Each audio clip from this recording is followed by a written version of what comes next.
this episode, I'll take a look at the common ways that horses and students get stuck, and more importantly, how they can get unstuck. And it's normal that our progress sometimes comes rapidly and sometimes it comes a little slower. It's even normal for it to hit plateaus every now and then, but those plateaus can start to feel like ruts if we don't know how to get out of them. That's when it's important to be able to step back and reevaluate how we can freshen things up and spark new progress. So here we go, episode 35, Get Unstuck. Hi, I'm Karen Rohlf, and welcome to Horse Training in Harmony. This podcast is about you making progress with your horse in a way that you both can love. It's about learning how to move and be in harmony. Because yes, you really can develop a horse to be both athletic and happy. When we show up as our best selves for our horses will show up for us. So let's get started. There are lots of ways that we can feel stuck in our progress with our horses. It can happen if we lose track of our goals, or even if we're not sure what they should be. It's easy to lose inspiration if we run out of new ideas. And we can get stuck if we aren't able to reach out for help from people who really get what we're trying to do with our horse. And we can get stuck if we don't know a proven step-by-step progression of exercises to get where we want to go. Now, when I think about getting stuck, I also think about the actual horses, getting stuck. And that can happen when our horses are unbalanced. It can happen if our horses are, for feeling things like brace and resistance from our horses. Students will often say, my horse feels so stuck. And often they're talking about things like resistance or opposition or brace. A student might describe their horse as being sticky or stuck if they're low energy or even bulky. And our horses might feel stuck if they're getting emotional and stressed, and we, on a daily or regular basis, and you just can't seem to get past it. It's actually any time that the same problems keep coming up again and again. So I thought I'd look at each of those, look at how we get stuck in our progress, but also look at how our horses actually get stuck when we ride them. And I think I'll start with the horses first, and then we'll move on to the general topic of why you might get stuck in your progress. So let's look at the feeling of being stuck when there's brace. So a brace can be, like I said, anytime you ask your horse to do something and their first thought is no, and then they go, what? Right, so it can be a lack of openness to suggestion. Now, that can also come from a lack of trust. So sometimes it's a physical lack of openness. Some horses are sort of more muscle-bound type horses. They just feel stuck. When you go to touch them, they almost, their quality of their flesh almost seems to bounce you off of them. So that might be a more physical kind of feeling of stuck. But a lot of times there's an emotional component where there's, like I said, a lack of trust. A defensiveness can cause a rigidity in their muscles. So even something that's physical might have an emotional root. And of course, when horses are confused, they can also be stuck. Some horses respond to confusion by just freezing. Like, I'm not going to do anything if I'm not sure. Now, brace is often a term, or feeling stuck is often a term used when people are describing issues with their contact. I'm heavy in my reins, my horse is stuck on my hands, things like that. I'm stuck having to hold my horse up.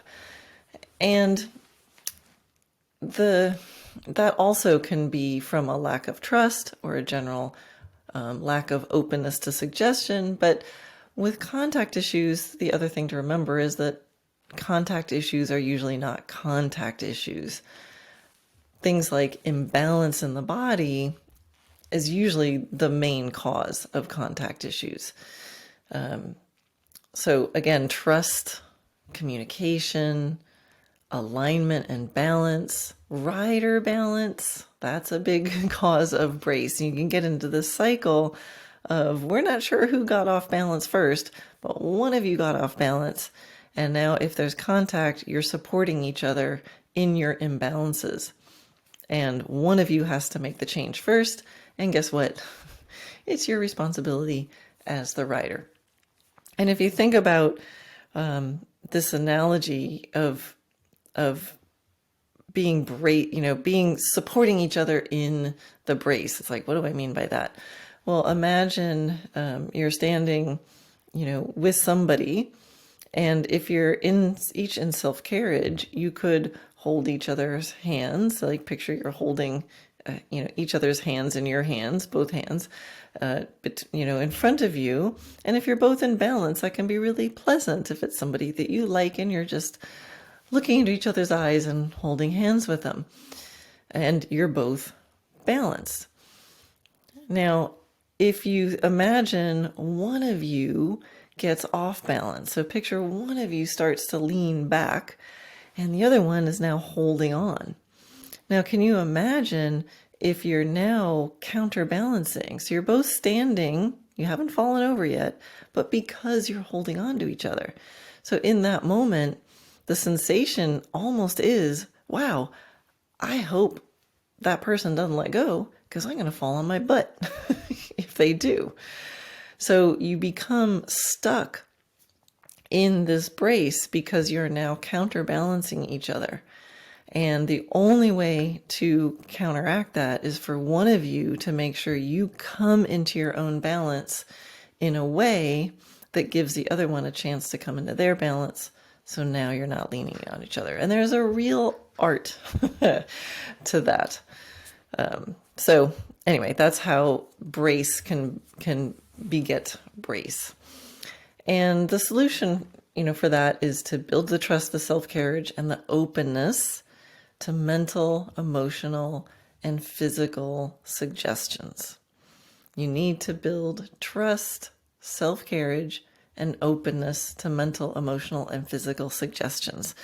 And what I mean by mental, emotional, and physical suggestions is, mental is easy. That's that they understand, right? So anytime I think about mental, you want to think, do they understand?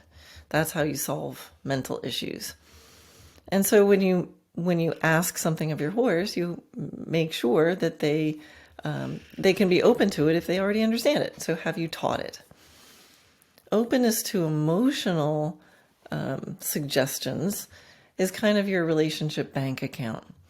It's how's the resiliency? How much trust have you built up that now you can go into different situations with your horse where there's excitement or even a little fear or, something boring, and you still have enough emotional bank account built up and trust built up that they can ride that wave. They can get a little bored and then come right back to you. They can be in a little bit of an intense situation, but they can still be communicating with you. And that's something often you have to practice on purpose. And if you don't, then they're going to be checking out or getting defensive or, every man for himself, right? And those things can cause brace, right? So if you're somewhere with your horse, he gets scared, he's wanting to check his exits and get out of there. You're holding him in place. And now you have brace simply because of an emotional issue. And the physical suggestions is about, again, it's not just the mental and emotional, but there's a physical let looseness to it. There's the the feeling that in the movements that they do, they use the muscles that they need because they understand and they're motivated, and they're not using a lot of other muscles that they don't need. So there's a lot of things wrapped into that, like balance, right? They have to be balanced in a way that they can move like a ballerina and not like you're trying to shove a picnic table sideways. But there's also, so there's the efficiency of the movement, the coordination of the movement. But there's also, again, that physical quality to the muscle. And an example of how in Dressage Naturally, we try to develop an openness physically is in the moving massage technique, where you're moving with your horse, you have your hands on the horse, this is from the ground, and you're actually feeling, and I don't want to say manipulating because you're not, but you're interacting with the quality of the muscling in movement, and you're encouraging deeper relaxation during that movement. And through that openness, that lack of muscular defensiveness, now when the horse goes to move, they're not fighting against tension, but they can just move. Right? So if you want to use your bicep and flex your arm, it's going to be easier if your tricep is not locked up. So things like the moving massage really help to feel the horse's body. And if I know I'm going to be asking for, to use an example, a bicep curl, and that's what I really want to help, my partner to be practicing, I might be doing moving massage on the tricep and thinking, how can that relax more? That's the idea. That's just a general example. In moving massage, it's less tactical like that, and it's more just feel-based, because the reality is a relaxed muscle is stronger. So even if I'm looking for bicep flexing, the more relaxed the bicep is, the stronger it will be. Anyway, a little bit of a long answer about physical openness to suggestion, but hopefully that gives you the idea. Now, another way that horses get stuck is around this lack of motivation. So when horses feel not motivated, a lot of times people will use the word lazy to describe a horse. I do not use the word lazy. There's no such thing as a lazy horse, because really, why should they do anything for us? So lack of motivation in horses is usually because they don't feel like they're being well compensated for what they're doing. So the question you need to ask yourself is, what's in it for him? Or why should he be doing what I'm asking? The key to solving a lack of motivation issue, stuckness, balkiness, just saying no or doing the absolute minimal requirement, it is about helping your horse feel proud and excited to do what you asked them to do. So how can you reward more? How can you do it in a way that accesses the horse's feeling of pride, feeling like they are making the decision to do it, not just being obliging. And I have a whole podcast and blog about this assumption of obligingness. I don't want my horse to do something just because I asked. I mean, that's sort of layer number one, because I said so and you understand. But then why should they keep doing it on any kind of long-term basis? Or how can we motivate them in a way that we can build more and more challenging, requests on top of the basics? And it's really about them feeling on the inside that they are enjoying what they're doing, or at least they feel like it's worth it to them. So using rewards, food rewards, or whatever your horse likes to do. You can use a reward if you're doing arena work to, after they perform to a certain level, then you go for a walk or a gallop or jump a jump or whatever it is your horse likes to do. That's why it's so important to know your individual horse and what lights him up. And how can you, surprise him like a freshly baked batch of chocolate chip cookies, Whatever the equivalent of that is, that makes him really happy that he did it.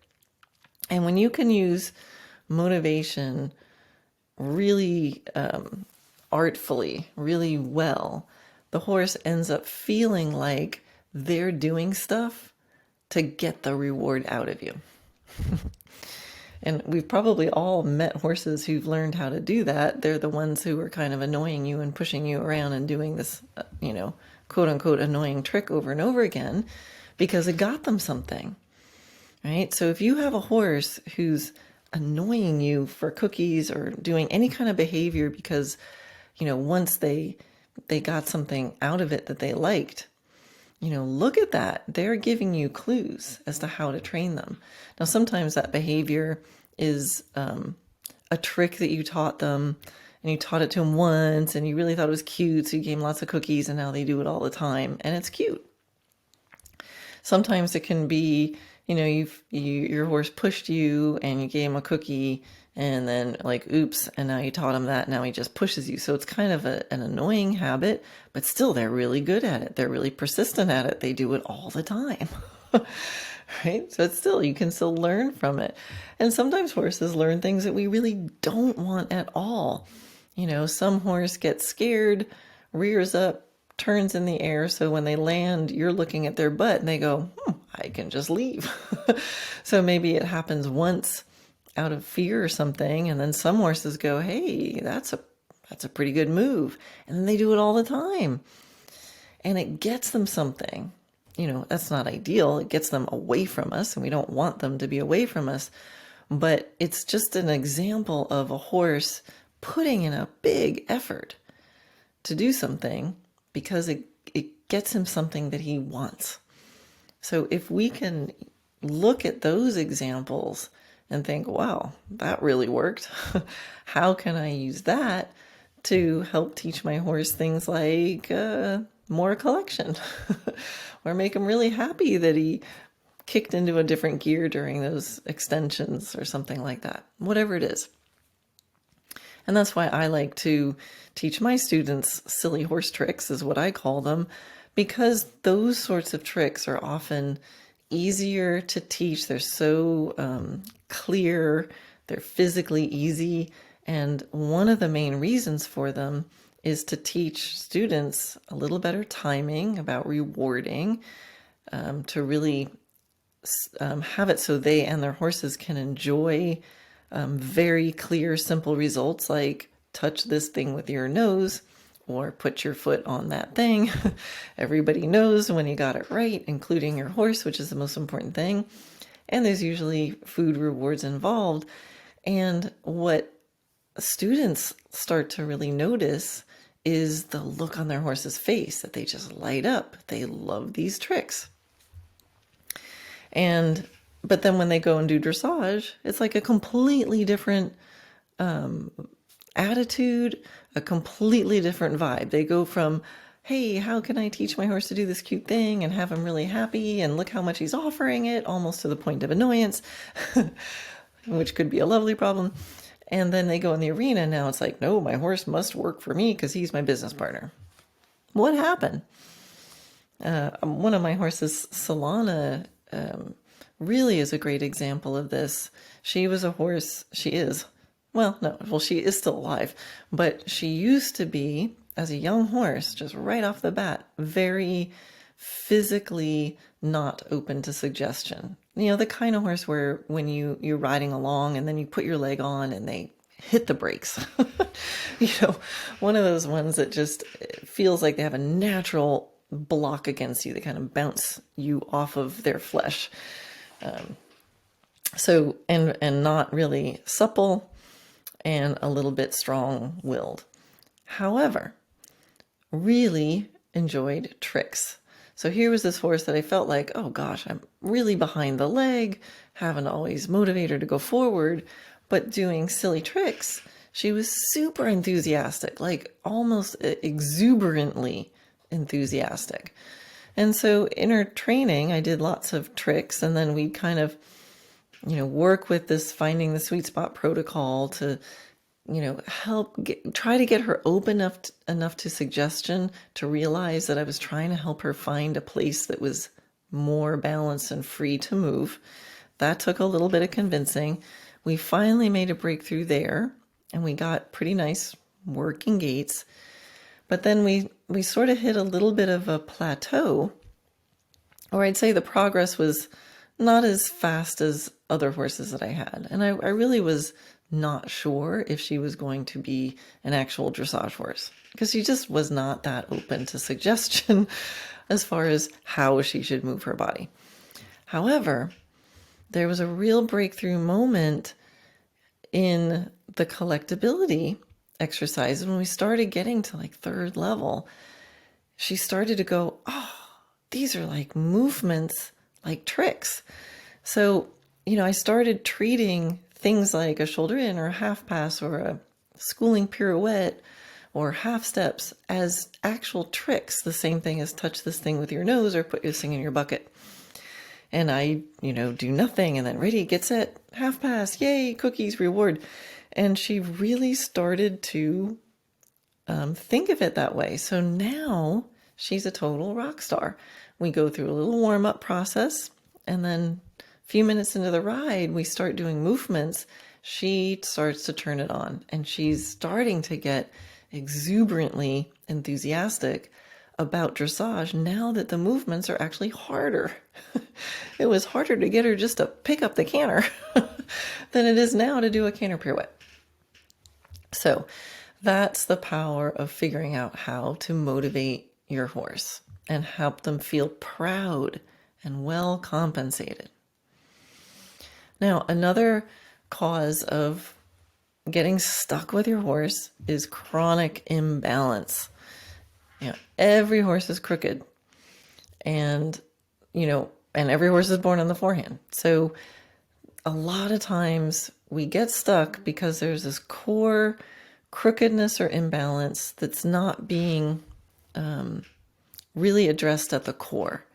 So many times people are trying to hold their horses straight or put them in a shape, but it doesn't, or hold their horses up in the front. And you can get it to look pretty close, but the trouble is it never gets to a place where the horse actually feels aligned and feels like they can carry themselves and recreate it themselves. And so because of this, there's going to be a constant fighting of it. Crookedness, I say all the time that, alignment and balance feels good, even to the horse. And that is absolutely true. Bodies will seek balance if given the opportunities. But the reality is, if you're crooked and you're crooked for a long enough time, your brain will tell you that that's normal and that's straight. It's just too much information to process on a daily basis. Wherever you're crooked and you stay there for a long time, everybody just gets used to it. And your brain stops thinking about it and goes, this must be straight. So when you first change that, it will feel wrong. So if your horse is used to being crooked and they always have their hind end hanging out to the left, if you keep a lot of left leg on and you manipulate the right shoulder and you make that horse straight, even though you know he is straighter, it will feel to the horse like he's crooked. And it will be a natural response for the horse to try to get back to the normal crooked. So you're going to get stuck in the cycle of, if you're holding him straight from your left leg, you're going to need to hold him harder and harder and harder, because he's going to want to be pushing back, because compared to what he thinks is normal, now you've put him in a place that feels weird. And there's the brace. There's your stuck. You're stuck always having to hold those haunches with your left leg and the shoulder with your right hand. So there is a solution. And the solution is, believe it or not, playfulness. You need to be able to playfully experiment with new ranges of motion. And so this is in the Finding the Sweet Spot of Healthy Biomechanics protocol in my program. The key exercise is called the basic alignment exercise. And there's a lot of pieces to this. There's a lot of psychology in using this and feel and timing, but in a nutshell is instead of trying to make the horse straight and hold them straight, you actually play with it and you overshoot the target and you experiment and you see if you can find the place where the horse says, whoa, among all these choices, I choose this one because this one feels more aligned for me.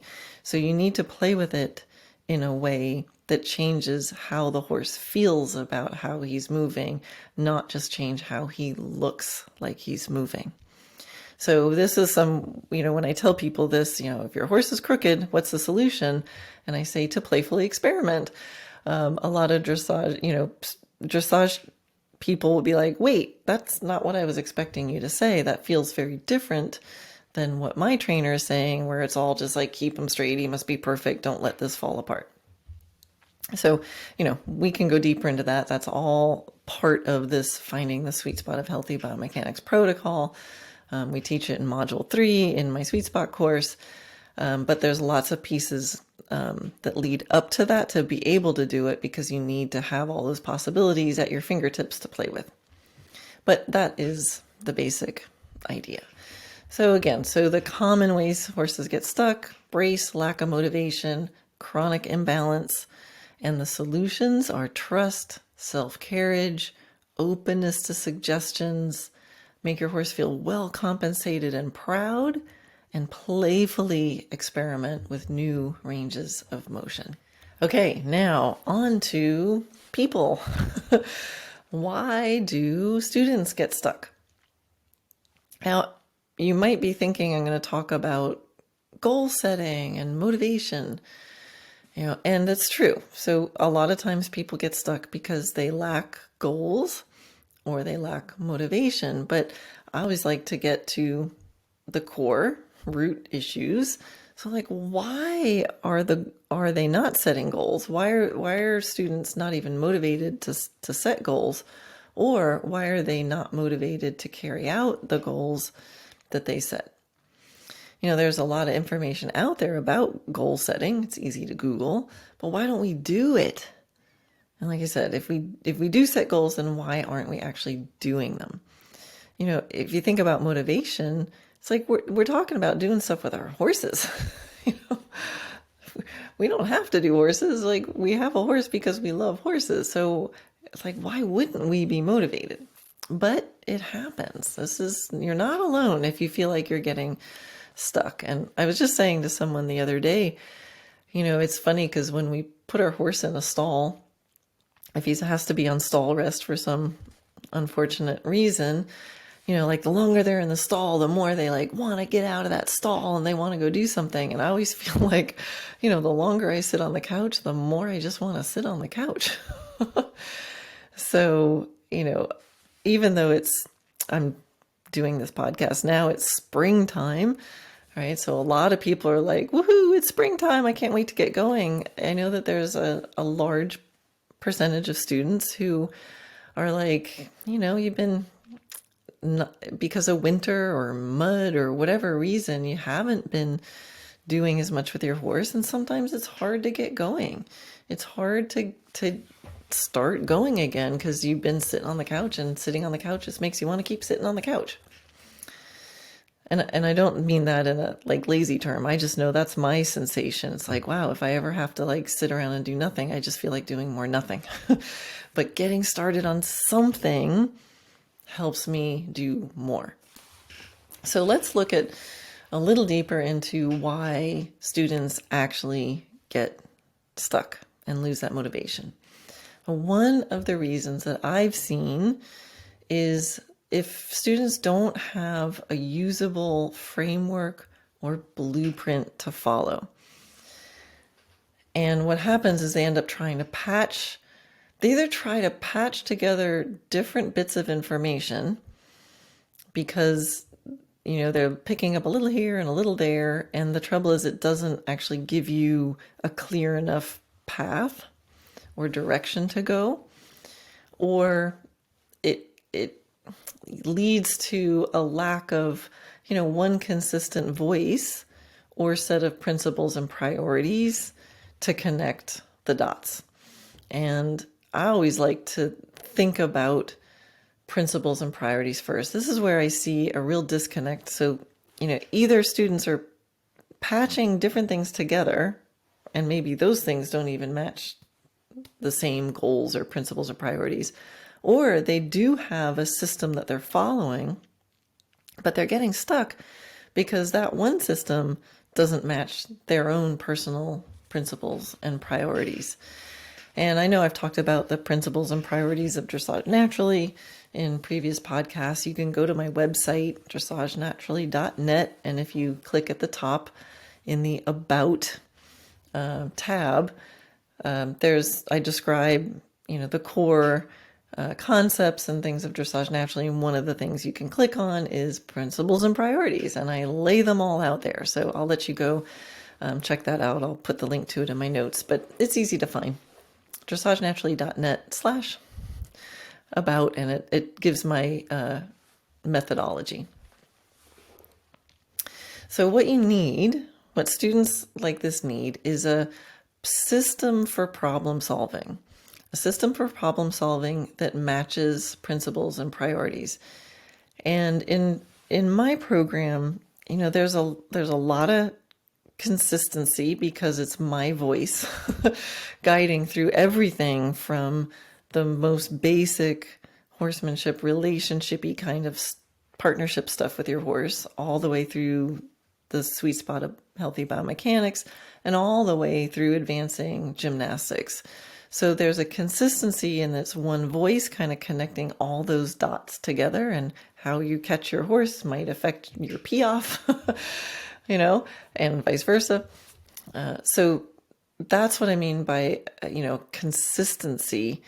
But on the other hand, I don't recommend following a system that's too narrow unless you already have a pretty confident base of support or playing field of horsemanship. Because the truth is, if the system is too rigid, there's a high chance that you and your particular horse may not fit in it. So when you're more experienced with how to navigate a blueprint or a framework,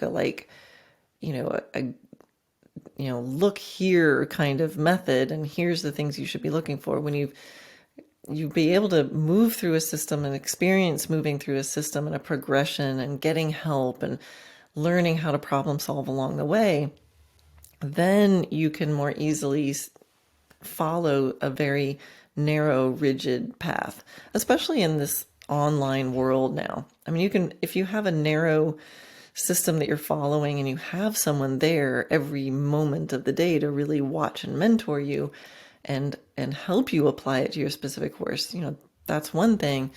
But out here with all this stuff on the internet, there's just such a risk of picking a very narrow particular system, and what happens is those people who made that program aren't seeing what's going on with you and your horse at home. So that's why it was really important to me in creating the Dressage Naturally materials, is even though there are certain exercises that have a very particular step-by-step, the main concept has some looseness to it. It's really designed to help students see their horses, understand what to be looking for, understand how to self-assess and compare where are you compared to where you want to go.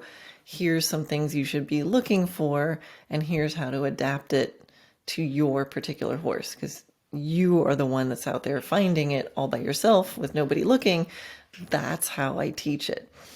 And so that's what I mean by a framework or a blueprint. It's not like exactly what you should do, but it's kind of like, hey, follow these guidelines, and then I can help you navigate that. So that's what I mean by the solution is a system for problem solving. It's not a system for here's exactly what a perfect, perfect dressage horse looks at every level. Well, that's nice, but you need to have a system for problem solving. And that system has to match your priorities and your principles. Otherwise, you're going to be one of the people that emails me things like, I have a dressage trainer and she gets good results, but something just doesn't feel right with my horse. Or my trainer said I should do X, Y, and Z, and my horse is doing it, but something just doesn't feel right. It just doesn't seem like the right thing to do. And that's a mismatch. And there's so many systems that could work. You need to find the one that works for you. Because if you're not feeling great about what you're being asked to do, it's not going to have success. You're going to get stuck because you're going to halfway do it. You're going to do it because you think you're supposed to, but it's not going to feel right, so you're not going to really do it. And your horse is going to know it doesn't feel right. So that's what I mean by that. All right, so another way students get stuck is because of self-doubt. And students need to be empowered to trust their instincts in a non-judgmental environment where they feel free to experiment and not get stuck in right versus wrong. So I think I kind of explained that a little bit in talking about the framework of the blueprint. We have to know that the reality of training is it's not this perfect straight line. The reality of any training is there's a little wandering around and there's setbacks and oops, I did that too much and now I got to come back here and fix it and then build it back up again. I mean, that's just normal. And I think a lot of times trainers who know that that's actually the reality, after going through that for some years, they go, haha, now I know what I should have done the whole time. And they write down a system. Here's what you need to do. But they forget that every student going through that is going to need to go through that same process of wiggling around, overshooting, coming back. Whoops, I got to go back and fix that thing and build it up again, because that's reality. So that's why I like to build in the confidence of students to not get stuck going, am I doing this right? But to really trust their instincts in what they're feeling. I know students feel, in teaching students all over the world and asking them in the moment, even during live clinics, you tell me what you're feeling. You tell me when you've got it. I realize students absolutely, positively are feeling what they need to feel. The disconnect and the getting stuck happens when they, instead of just feeling it and acknowledging it and acting upon it, they feel it and then they go, should I be feeling that? What does that mean by that feeling? What am I supposed to do? Is that wrong? Is that right? And now the moment's passed and they're not acting in the moment. And especially if they've been in lessons where they've been criticized or demeaned during their lesson for making mistakes. So building a student's confidence to realize that they are feeling what they're feeling and it's true.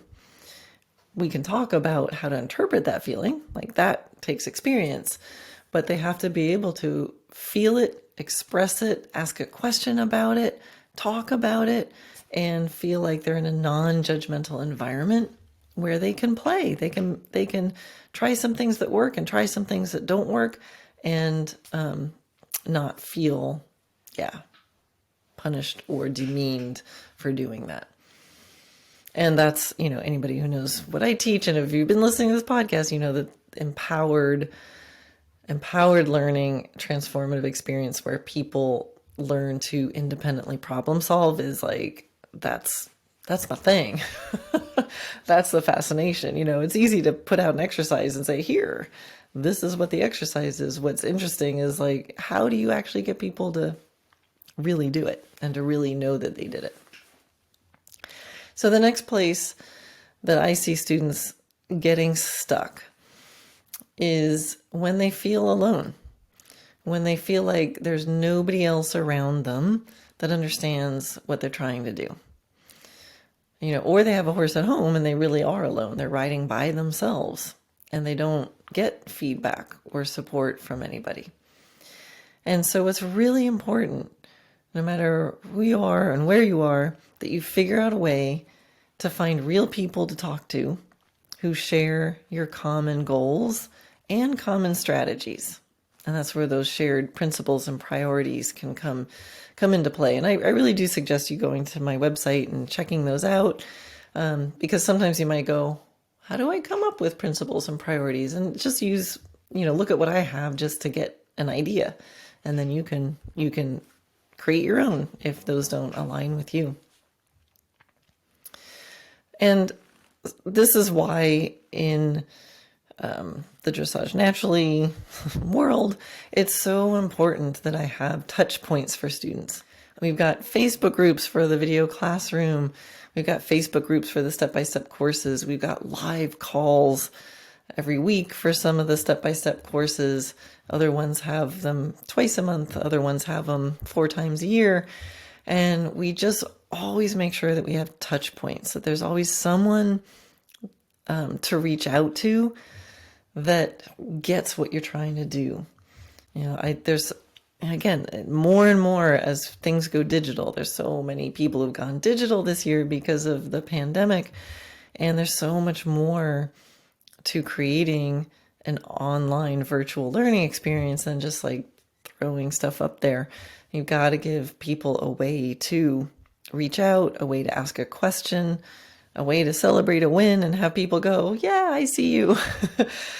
So that's what we try to do, is to create that community and create that support. And I did that because I realized that's how I get unstuck. When I get stuck with a horse, and yeah, it happens to me too, or if I'm feeling not motivated or whatever it is, or fuzzy on my goals, there's my peers that I reach out to, and I'll send a text to someone, or I'll just give one of my colleagues, my peers, a call and be like, oh, can I just talk to you about this? And sometimes we commiserate and just share challenges, and it's good just to not feel alone. And sometimes we just go, I just got to tell you, I got 6 1-tempies on Ovation for the first time, or whatever it is, or like, oh God, I'm really stuck. I can't get fill in the blank to work. It's so helpful just to have somebody to talk to. But again, they have to get what you're doing. I have, some of my trainer friends really get what I'm doing and some don't. So, some I can say something, about one of my silly horse tricks, and she just kind of looks at me like a deer in the headlight. She's like, okay, I guess that's good. But it's still, she honors that I need to say that to somebody. And other people I can, call and they, like, okay, I was doing this silly horse trick and I need help with this. And, how do I change exactly where in his nose he touches this thing? And I have other people I can call for that.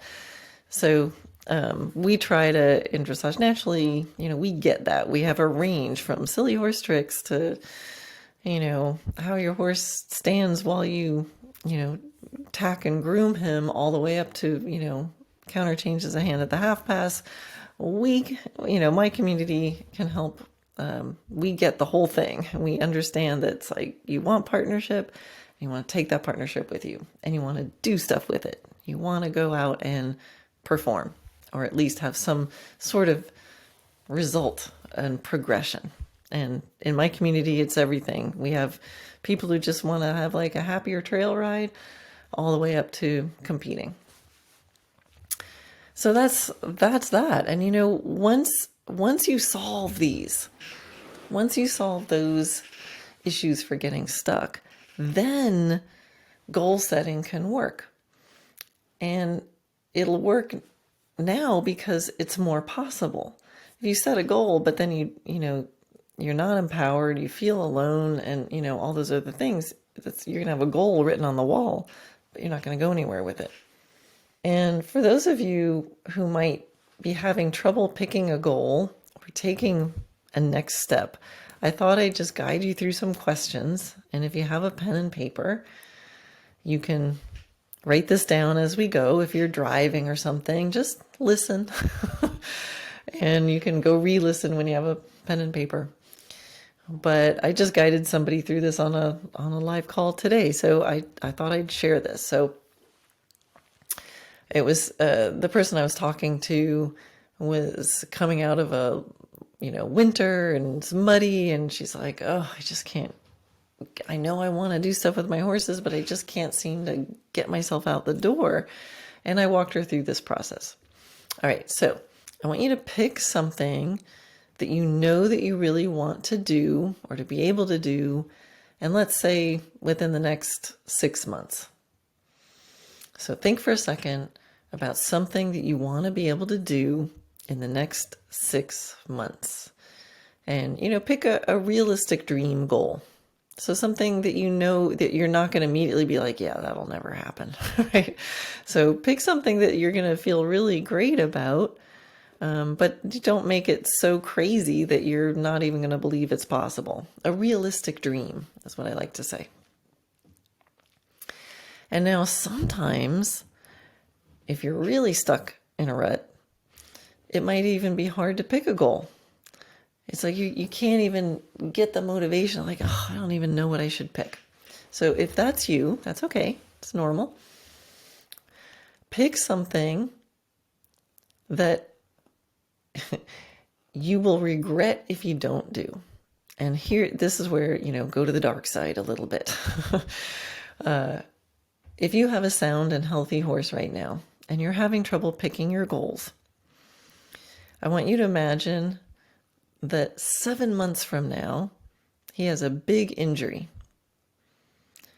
What are you going to regret that you didn't do in these next 6 months? What are you going to go, oh, I wish I had? So think of that.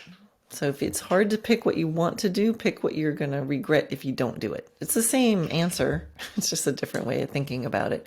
But sometimes using that regret word can trigger, oh, I don't know what I want to do, but I know what I'm going to regret if I don't do. All right, so once you have that, I want you to think, what will it feel like to have done that? So picture you already did it. What will that feel like to be able to say that you did it? What will it feel like to be able to know that you did this thing? Whatever it is. It could be a competition. It could be a trail ride. It could be a movement that you're working on with your horse. What will it feel like after doing it? And then, just jot some things down. Just jot some words down. And then I want you to think about, what will it feel like while you're doing it? In the moment of it.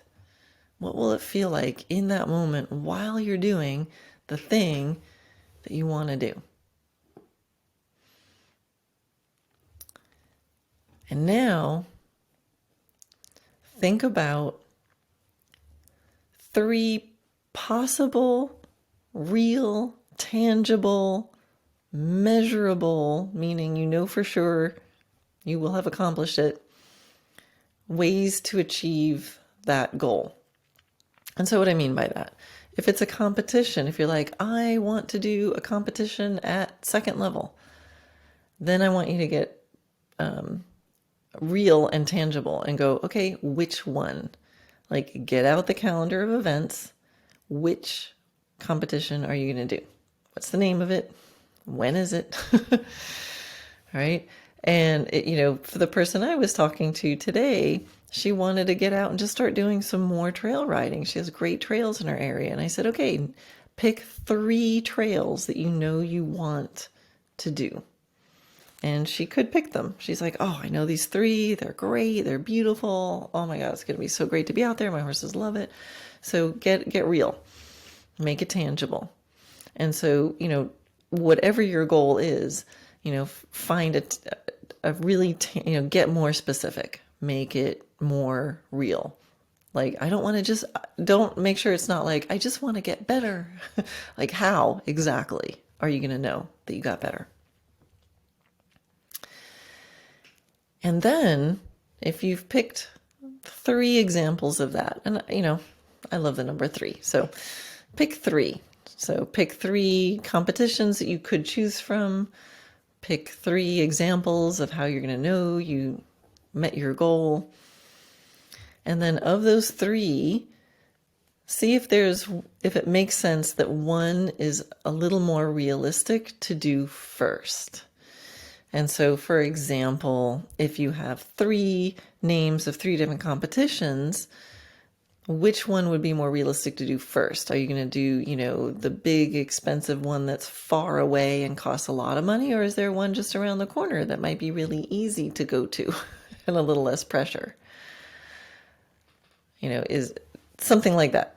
So make that make sense for you. Of the ones you just thought of when I had you list 3, which is the first step? Like, which is the easiest, simplest, most realistic one to do first?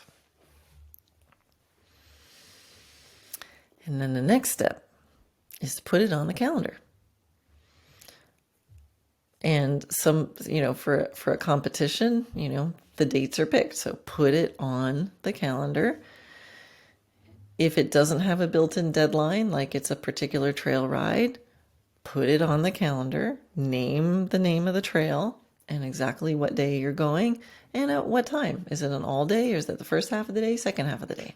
How long do you need? Do you need 3 hours or do you need 6? So put it on the calendar. If it's just a movement goal, put it on the calendar. Do you think you need 3 months to achieve that goal, 4, or 2, or 1? Just put it on the calendar. Practice planning it, and then we'll see.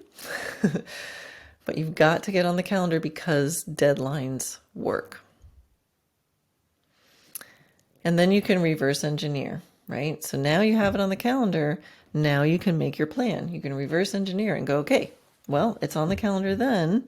What do I have to start doing tomorrow, or even today, or even as soon as you finish listening to this podcast? What's the next first step?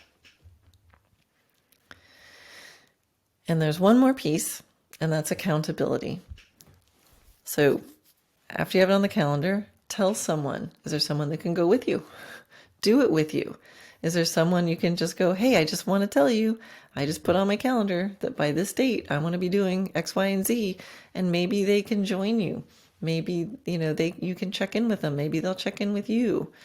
But get some accountability, or do it as part of a group, right? So that's one of the reasons we have Facebook groups and live Q&A calls for my course, like especially my sweet spot course, because there's a little bit of accountability. We're all doing it. We're showing up on the calls. There's a little bit of feeling of we're all doing this together. All right. Well, I hope that helps you and your horse get unstuck.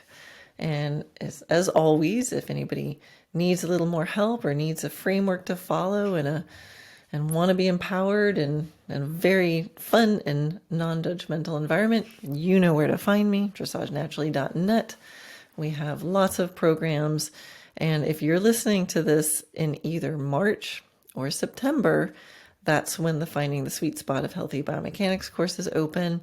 And I would love you to consider that. It is our most highly supported, transformative, life-changing course that we offer. So that's it. See you next time.